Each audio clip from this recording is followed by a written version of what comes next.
सुदामा जी कोई गरीब नहीं है, कभी सुदामा जी ने भिक्षा नहीं मांगी। ब्राह्मण का कर्म है कि वो भिक्षा मांग के 5 घर में अपने जीवन को चला सकता है जनेऊ संस्कार के बाद। लेकिन सुदामा जी कहते हैं कि मैं भिक्षा नहीं मांगता, भगवान ने जीवन दिया है चलाएंगे, इसलिए मैं भिक्षा नहीं मांगता। कभी भी उन्होंने भिक्षा नहीं मांगी। सत्संग में कुछ मिल गया प्रसाद, उसी को ग्रहण कर लेते हैं। नित्य भगवान का सुमिरन करते रहते हैं। और तो और अनाज कटने के बाद खेतों में जो अनाज के दाने गिर जाते हैं ना, उसे सुदामा जी उठाते हैं, लेकर के आते हैं, साफ करते हैं, उससे पीस करके टिक्कड़ बनाते, रोटियां बनाते, स्वयं पाते हैं, परिवार को पालते हैं। लेकिन सुदामा जी ने अपने जीवन में आज तक कभी किसी से भिक्षा नहीं मांगी थी। मात्र भगवान का एक आश्रय लिया था, भगवान नाम का। और उसी से कहते हैं इससे बड़ा भोजन क्या होगा, भगवान नाम से बड़ा अमृतमयी प्रसाद क्या होगा। इसी से मेरा पेट भर जाता है। लेकिन परिवार पर जो कष्ट है, बच्चे भूखे रहते हैं, ये बात उनकी पत्नी सुशीला जी से नहीं देखी जाती। सुशीला जी को ये बात पता नहीं थी कि द्वारिकानाथ मेरे स्वामी के मित्र हैं। एक दिन क्या हुआ, एक संत पधारे सुशीला जी के घर पर, भिक्षा मांग रहे थे, भोग प्रसाद मांग रहे थे। लेकिन अब घर में कुछ हो तब ना दें, है नहीं इसलिए दे नहीं सकते, लेकिन मना भी नहीं कर सकते। अब मना करूं तो किस प्रकार करूं। तो सुशीला जी ने क्या बुद्धि निकाली, क्या उपाय निकाला कि खाली बर्तन लेकर के आई एक, और उसे बार बार ऊपर नीचे करके देख रही हैं उन संत के सामने। संत समझ गए कि ये मना भी नहीं करना चाहती, इसके घर में भी कुछ नहीं है, लेकिन इसकी बुद्धि बड़ी चतुर है। इसने मना भी नहीं किया कि संत मेरे द्वार से भूखे ना जाए, और मैं कह भी नहीं सकती हूँ ये बात, इसलिए उस बर्तन को बार बार उलट पलट रही है।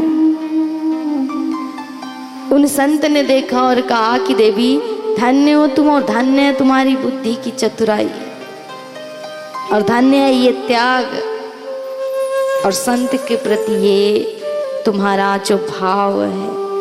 इसलिए मैं तुम्हें एक बात बताता हूँ कि जो द्वारिकाधीश हैं, द्वारिका के राजा, ये तुम्हारे स्वामी के बचपन के सखा हैं, मित्र हैं। एक बार अपने स्वामी से कहो तुम्हारी दरिद्रता, तुम्हारी पूरी गरीबी, ये विरक्ति सब समाप्त हो जाएगी। एक बार अपने स्वामी से कहो तो सही, द्वारिकाधीश के पास जाएं।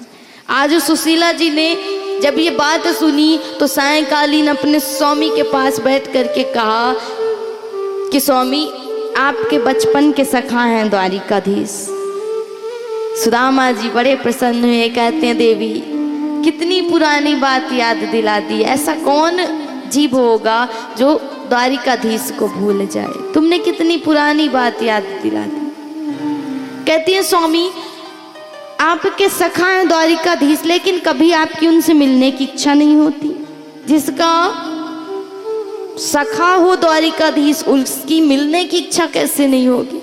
सुदामा जी कहते हैं कि देवी मिलने की इच्छा तो बड़ी होती है, लेकिन शरीर सूख चुका है, इस शरीर में हिम्मत नहीं है, अब ताकत नहीं है। इसलिए जब भी इच्छा होती है मन में उनके स्वरूप को धारण करता हूँ, और मन में ही मिलता हूँ, समाधि में मिलता हूँ और वापस चला आता हूँ। लेकिन सुशीला जी समझ गई कि अगर स्वामी समाधि में ही मिलते रहे, भगवान के सामने नहीं गए, तो हमारी ये विरक्ति, ये गरीबी दूर कैसे होगी।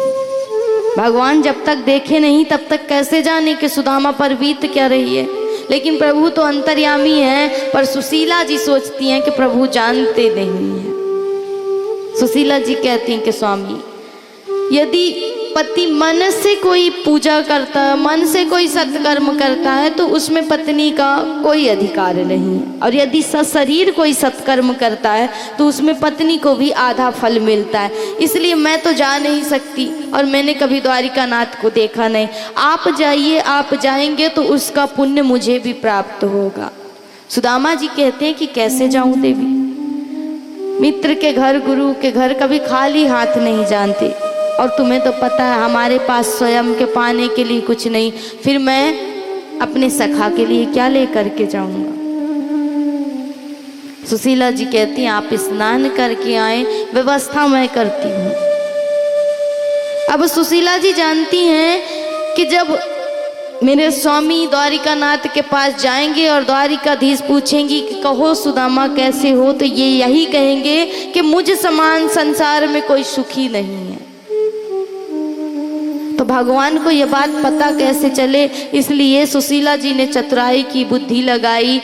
5 घरों से 5 मुट्ठी चावल लेकर के आई हैं। यदि चाहती तो एक घर से ही ले आती, लेकिन अलग अलग घर से इसलिए लाई कि जब द्वारिकाधीश देखेंगे तो समझ जाएंगे कि इसके घर में अपना पाने के लिए, स्वयं कहने के लिए एक दाना नहीं है। और उस अन्न को, उस चावल को एक ऐसे कपड़े में बांधा है जो कई जगह से बालिश्त है, फटा हुआ है, जिसमें जोड़ लगे हुए हैं कपड़ों के, ताकि भगवान समझ जाएं कि सुदामा के पास न स्वयं का अन्न है ना वस्त्र है। बांध करके दिया और कहा स्वामी आप जाएं, द्वारिकाधीश से मिल करके आए। अब सुदामा जी जा रहे हैं द्वारिकाधीश से मिलने, लेकिन जाना था द्वारिकापुरी, घूम रहे हैं काशी बनारस वृंदावन, हर जगह के चक्कर लगा रहे हैं, यहाँ से वहाँ सुदामा जी घूम रहे हैं। शरीर सूख करके हड्डी हो चुका है, एक छड़ी के सहारे चलते हैं। शरीर पर एक धोती पहन रखी है, वो भी कई जगह से फटी हुई है। सुदामा जी ने 6 महीने तक यहाँ से वहाँ चक्कर लगाए और अंत में पहुँचे एक नदी के किनारे। मार्ग में विशाल नदी है। अब सोचा इसे पार कैसे करें। तब प्रभु ने सोचा, भगवान कहते हैं ना कि तुम मेरे लिए 1 कदम बढ़ाओगे ना, मैं तुम्हारे लिए 1000 कदम बढ़ाऊंगा। तो आज सुदामा जी ने प्रयास किया है। शरीर में क्षमता नहीं है, ताकत नहीं है, लेकिन फिर भी मन में ये संकल्प है, दृढ़ निश्चय है कि भगवान से मुझे मिलना है। निकल पड़े हैं तो विशाल जब नदी पड़ी है तो भगवान अब स्वयं केवट बन कर के आए हैं, नाव लेकर के गीत गा रहे हैं, नाव चला रहे हैं। सुदामा जी ने पूछा कि महाराज ये नदी पार करा दोगे? केवट ने कहा जरूर करा देंगे, लेकिन नदी पार कराने के लिए तो कुछ देना पड़ता है। बोले महाराज हमारे पास तो कुछ भी नहीं है, यदि पार करा दो तो अच्छी बात है। भगवान ने कहा ठीक है करा देंगे, कोई बात नहीं। भगवान नदी पार कराने लगे। जैसे ही पार ले गए तो सुदामा जी ने पूछा कि महाराज ये द्वारिका नगरी कहाँ पर पड़ेगी, अभी कितनी दूर है? तो प्रभु ने कहा कि सुदामा जी, ब्राह्मण देवता, आपके इस शरीर को देख करके मानो ऐसा लग रहा है कि अभी आपको 6 महीने और लगेंगे भगवान के धाम पहुँचने में। शरीर थक चुका है, इसलिए सुदामा जी ने सोचा और कहते हैं कि अब हम तो यहाँ तक आ गए, अब अगर उससे मिलना है तो वो स्वयं आ जाए। अब हमारी हिम्मत नहीं है, अब हमारी शक्ति जा चुकी है। इसलिए सुदामा जी ने एक मिट्टी का ढेला लिया, उसे तकिया बनाया, आधी धोती पहन ली, आधी ओढ़ ली और वहीं पर सो गए। भगवान ने सोचा कि अब तो भक्त की ज़्यादा परीक्षा नहीं लेनी चाहिए। इसलिए जब सुदामा जी के नेत्र खुले तो उन्होंने देखा कि जय श्री कृष्ण की ध्वनि गूंज रही है, सुंदर विशाल नगर है, बड़े बड़े भोग प्रसाद लग रहे हैं, लोग गोविंद का गुणगान कर रहे हैं, कीर्तन कर रहे हैं। सुदामा जी ने जाकर के पूछा कि महाराज राम राम, जय श्री कृष्ण। बोले ये कौन सा नगर है? तो द्वारपालों ने बताया कि ये द्वारिका नगरी है, हमारे द्वारिकाधीश की नगरी है। सुदामा जी भी बोलते हैं कि इतनी जल्दी पहुंच गए, बड़ी विचित्र माया है प्रभु की। पहुंच गए द्वारिकाधीश के महल के सामने। द्वार पर द्वारपाल खड़े थे। द्वारपालों से कहा कि हम गोविंद के बचपन के सखा हैं, जाकर के कहो हमें उनसे मिलना है। भगवान अपनी सभा में बैठे हुए थे, समस्त लोग बैठे हैं, और जैसे ही द्वारपालों ने आकर के बताया कि महाराज एक ब्राह्मण आया है, शरीर से बड़ा ही कमज़ोर है, फटी सी धोती पहन रखी है, एक छड़ी के सहारे चलता है, आप अपने आप को आपका सखा बताता है, नाम है, भगवान ने कह दिया सुदामा। भगवान ने स्वयं कह दिया। द्वारपालों ने जैसे कहा कि नाम है उसका, भगवान के मुख से निकल गया सुदामा। और भगवान नंगे पैर ही आज दौड़ पड़े हैं, उस कड़कती धूप में प्रभु नंगे पैर दौड़े जा रहे हैं, पुकार रहे हैं सुदामा सुदामा। ना तो वस्त्रों का होश है भगवान को, ना तो अपने इस देह की सुध है, भगवान भूल गए सब कुछ और दौड़ पड़े हैं। अंक में भर लिया जाकर के प्रभु ने, और कई मिनट तक, कई घंटों तक प्रभु रो रहे हैं, सुदामा को हृदय से लगा लिया है, अंक में भर लिया। लोग भी देख रहे हैं, रानियां भी सोच रही हैं कि कैसा इसका सौभाग्य, कैसा ये निर्धन ब्राह्मण, इसने ऐसा कौन सा सत्कर्म किया है कि साक्षात इस ब्रह्मांड का मालिक वो नारायण द्वारिकाधीश आज इस गरीब ब्राह्मण पर ऐसे वारा जा रहा है, एकदम रो रहा है, विलाप कर रहा है इसके साथ। इसको हृदय से लगा लिया। भगवान सुदामा जी को लेकर के आए हैं, बड़ा ही सुंदर स्वागत किया है। सुखदेव जी महाराज कहते कि राजन, ये स्वागत एक गरीबी का नहीं है, एक शरीर का नहीं है, सुदामा का नहीं है, सुदामा के त्याग का है, सुदामा के वैराग का है, जो उन्होंने धारण किया और जीवन भर भगवान के नाम का आधार लेकर के इस जीवन को जीते रहे। कभी प्रभु से कुछ मांगा नहीं, कुछ शिकायत नहीं की। हम अपने जीवन में जरा सा कष्ट आया, भगवान को कोसने लगते हैं, शिकायत करने लगते हैं। लेकिन सुदामा जी यही कहते हैं कि जो कुछ तू देता है सब कुछ मुझे मंजूर है, सब कुछ स्वीकार है। उसे हंस करके स्वीकार करते हैं। तो आज स्वागत किया है भगवान ने कि त्याग का, वैराग का। क्या ऐसा होता अगर एक निर्धन ब्राह्मण आया होता, कोई अहंकारी आया होता, कोई लोभी आया होता, कोई कपटी आया होता, तो क्या प्रभु ऐसा करते कि अपने सिंहासन पर भगवान ने सुदामा जी को बैठाया है, भगवान नीचे बैठ गए और आज जल की आवश्यकता नहीं है, कहते हैं थाल लगाई है और अपने नेत्रों से निकलने वाले अश्रुओं से भगवान ने सुदामा जी के चरणों को धोया है। सत्यभामा, रुक्मिणी रानियां खड़ी हैं, सोच रही हैं कि कैसा ये ब्राह्मण, कैसा इसका सत्कर्म है कि साक्षात सृष्टि का मालिक रो रहा है और नेत्रों से निकलने वाले उन अश्रुओं से आज इसके चरणों को पखार रहा है। तो राजन, सुदामा कोई गरीब नहीं है, कोई भिखमंगा नहीं है, किसी गरीब का, किसी भिखारी भिखमंगे का स्वागत नहीं हुआ है। एक ऐसे जीव का हुआ है जिसने जीवन को समर्पित कर दिया भगवान के चरणों में। और अंत में प्रभु ने, जब उसने आत्मसमर्पण कर दिया, तो अंत में प्रभु ने उठा करके आज हृदय से लगाया है सुदामा को। परीक्षा भी अनंत ली है सुदामा की, लेकिन सुदामा उस परीक्षा में निष्फल नहीं हुए, हारे नहीं उससे। इसलिए आज प्रभु अपने नेत्रों के अश्रुओं से उसके चरणों को धो रहे हैं। स्वागत किया सुदामा जी, भोजन प्रसाद ग्रहण करवाया। कहते हैं कहिए सुदामा जी कैसे हैं? आज भी सुदामा जी के मुख से यही बात निकली कि मुझ समान संसार में कोई सुखी नहीं है गोविंद,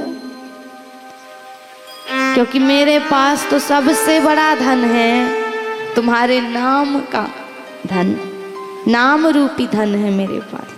इसलिए मुझे समान कोई धनी नहीं है। भगवान भी सोचते हैं कि आज भी सुदामा के मुख से यही बात निकल रही कि मुझ समान कोई धनी नहीं है। कहते हैं सुदामा जी, आपको देख करके ही लगता है कि आपके समान कोई संसार में सुखी नहीं है, कोई धनी नहीं। शरीर सूख गया है, अब क्षमता नहीं है, फिर भी मुख से यही निकल रहा है कि मुझ समान संसार में कोई सुखी नहीं।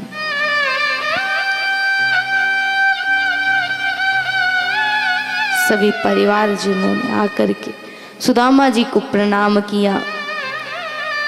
वार्ताएं होती रही, चर्चाएं होती रही बहुत समय तक। प्रभु ने कहा कि ये सुदामा जी ब्याह किया कि नहीं किया। कहते हैं कि लाला इच्छा तो ना थी, लेकिन करनी पड़ी माता पिता की इच्छा के लिए।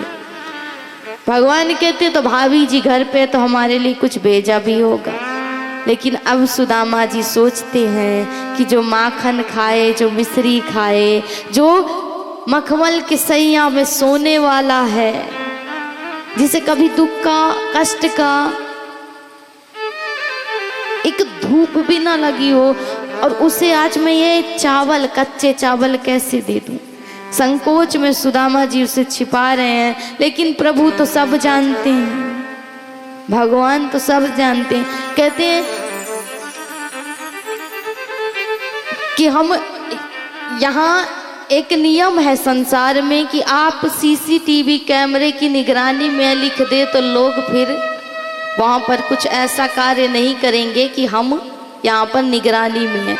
और भगवान के सामने ये नहीं सोचते कि हम तो 24 घंटे निगरानी में हैं। उनके सामने तो अंदर कक्ष में भी हैं तो निगरानी में हैं, बाहर भी हैं तो निगरानी में हैं। तो प्रभु से कुछ नहीं छिपा। उनकी जो कैमरे की कैपेसिटी है ना 24 घंटे चालू रहती है, भगवान से कुछ भी नहीं छिपा। प्रभु जानते हैं कि सुदामा को संकोच है, सभा में इतने सारे लोग हैं, इतनी इतनी रानियां खड़ी हैं, पुत्र पौत्र खड़े हैं, इतने बड़े महाराज को, द्वारिकाधीश को मैं ये चावल के टुकड़े कैसे दे दूं। कोई सोचेगा कि कैसा ये गरीब आकर के चावल के टुकड़े दे रहा है, इसलिए सुदामा जी संकोच कर रहे हैं। पर भगवान कहते हैं कि पत्रम पुष्पम फलम तोयम यो में भक्त्या पृच्छति। सुदामा जी, मुझे कोई प्रेम से एक पुष्प भी समर्पित कर दे तो मैं उसे स्वीकार कर लेता हूँ। फिर आप तो सुंदर मेरे लिए चावल लेकर के आए, अक्षत लेकर के आए। भगवान ने सुदामा जी से कहा कि आपकी दाहिनी बगल उठ रही है, भाभी जी ने हमारे लिए जरूर कुछ भेजा है। सुदामा जी नहीं दे रहे हैं। प्रभु ने उसे खींच लिया, और जैसे ही भगवान ने उस पोटली को देखा, उनके नेत्रों से अश्रु झर रहे हैं। चारों तरफ उस पोटली को घुमा करके प्रभु देख रहे हैं। भगवान को समझने में एक क्षण नहीं लगा कि सुदामा के पास स्वयं का एक टुकड़ा कपड़ा भी अपना नहीं है। उस पोटली को खोल करके देखा, प्रभु जान गए कि सुदामा के पास अपने लिए खाने के लिए अन्न का एक दाना नहीं है।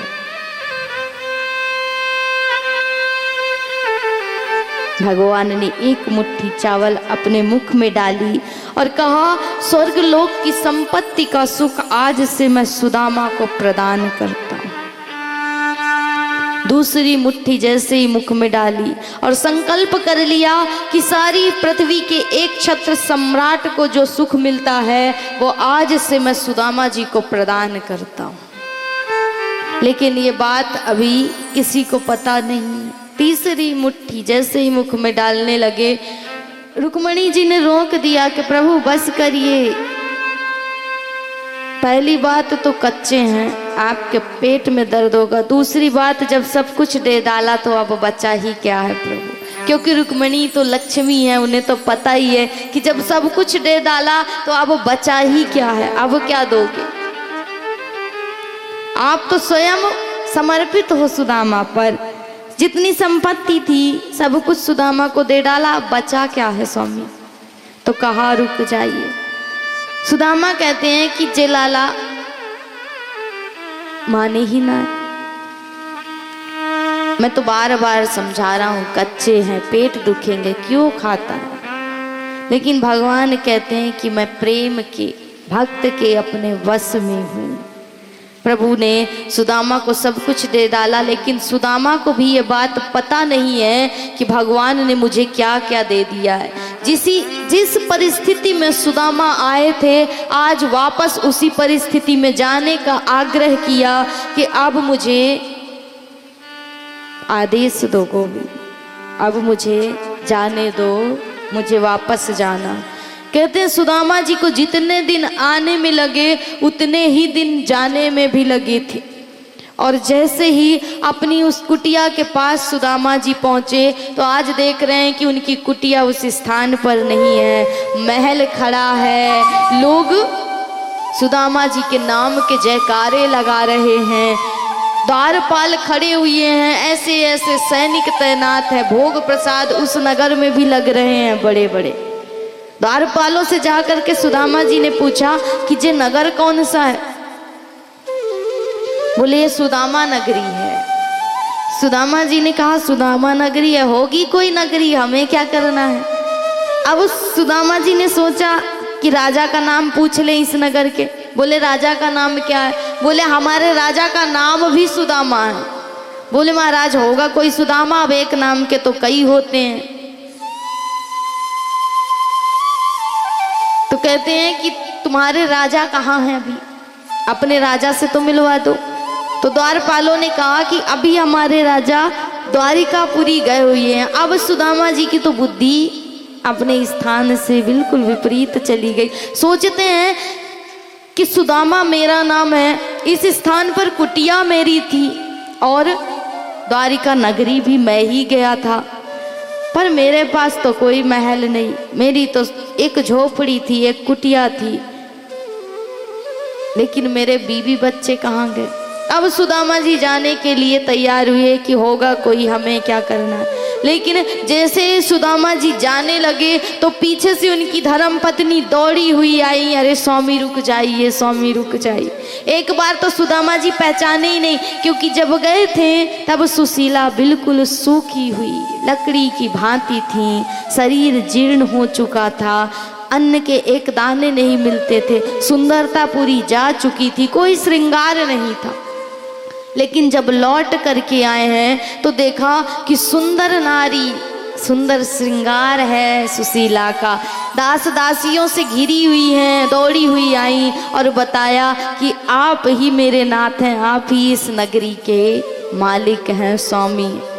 सुदामा जी कहते हैं कि अरे सुशीला, ये वैभव कैसा, ये सुख कैसा? बोले आपके द्वारिकाधीश की कृपा है, द्वारिकानाथ की कृपा है, उन्होंने ही ये वैभव दिया, ये सुख दिया है। सुदामा जी कहते हैं कि अरे बाबरी, तुझे ये वैभव चाहिए, तुझे ये सुख चाहिए, तू इसे भोग, तुझे ये सुख चाहिए था, लेकिन मुझे ये सुख नहीं चाहिए, ये वैभव नहीं चाहिए, क्योंकि इस सुख के आने के बाद जो भगवान के नाम की दो माला है ना, वो भी इंसान करना भूल जाता है। और मेरे लिए तो सबसे बड़ा धन है मेरा द्वारिकानाथ, इसलिए मैं इस सुख को स्वीकार नहीं कर सकता, इस वैभव को ग्रहण नहीं कर सकता। सुशीला जी कहती हैं जब आप ही नहीं रहेंगे स्वामी तो मेरे लिए वैभव किस काम का? अपना परिवार ही सबसे बड़ा धन है एक स्त्री के लिए, इसलिए जब आप ही नहीं रहेंगे तो मैं यहाँ पर रह कर के क्या करूँगी। दोनों जाने लगे तो पीछे से भगवान ने आवाज लगाया, अरे सुदामा जी रुक तो जाइए। सुदामा जी ने पीछे मुड़ करके देखा तो वो टेढ़ी टांग वाला बैठा हुआ है, मुस्कुरा रहा है। अरे सुदामा जी रुकिए तो सही। सुदामा जी ने कहा लाला, मुझे वैभव ना चाहिए, मुझे तो तेरे नाम की सुंदर आराधना चाहिए, तेरा नाम चाहिए, तेरा साथ चाहिए। ये वैभव क्या करूँगा? तूने मुझे ये वैभव किस लिए दिया? ये वैभव ही अभिमान का कारण है लाला, और मैं नहीं चाहता कि इस वैभव को पा करके, इस वैभव को पा करके ब्रह्मा भी नहीं बचा है, उसमें भी अभिमान आ गया, तो मैं तो साधारण जीव हूँ, फिर मैं कैसे बच पाऊँगा। इसलिए इस वैभव को तू ही अपने पास रख, मुझे तो तेरे नाम रूपी वैभव में ही आनंद है, सुख है। भगवान ने कहा कि सुदामा जी मैं आपको वचन देता हूँ ये वैभव, ये धन कभी आपको अभिमान नहीं आने देगा और मेरा नाम नहीं भूलने देगा। मैंने ये वैभव, ये सुख केवल प्रजा के कल्याण के लिए दिया है। आप इसे भोगें और प्रजा का कल्याण करें। सुदामा जी ने प्रभु के आदेश को मान करके उस वैभव को स्वीकार किया, लेकिन प्रजा के कल्याण के लिए, अपने जीवन के सुख के लिए कभी भी नहीं। आज भी वो भगवान का नाम जपते हैं और भगवान के धाम को सुदामा जी ने भगवान के चरण रूपी नौके का आश्रय लेकर के प्राप्त किया।